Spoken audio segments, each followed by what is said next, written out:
Assalomu alaykum azizlarim. Kanalimga xush kelibsiz. Bugun men sizlarga oddiy uy sharoitida oyoq terlashini oldini olish uchun oddiy retsept o'rgataman. Buning uchun oddiy non sodasi olamiz. Tog'origa oyoqlarimizni solib, ustidan quyamiz. Va 6% uksus, olmali uksus oldim men. Shundan ustidan quyamiz.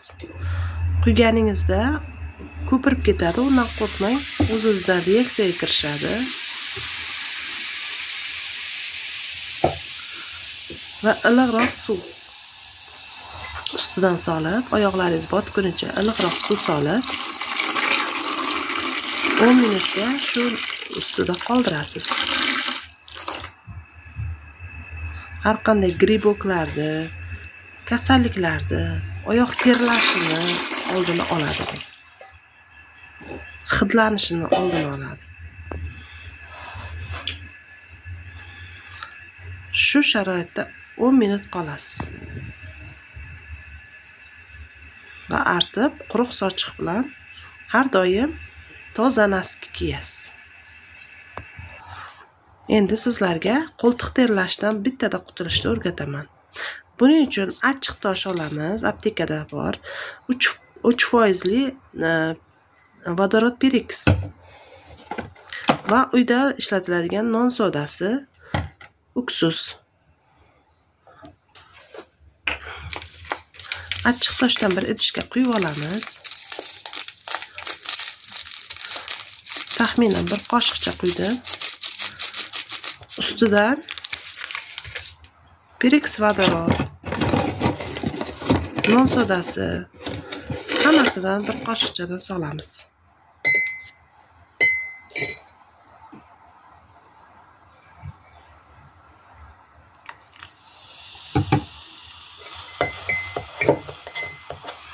Ustidan limon siqamiz.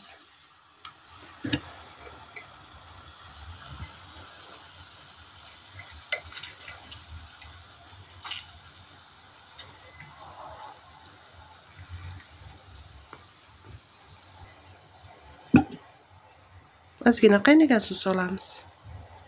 Toshib ko'pirib ketdi menga. Ehtiyot bo'ling, kattaroq idish oling. Qo'rqmang, bu o'zi reaksiyaga kirishadi. Bular qaynoq suv solganim uchun toshib ketdi. Hammasini yaxshilab aralashtiramiz.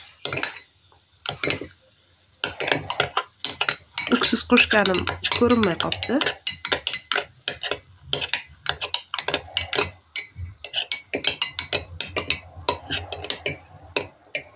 Buni yopiq idishda saqlaysiz.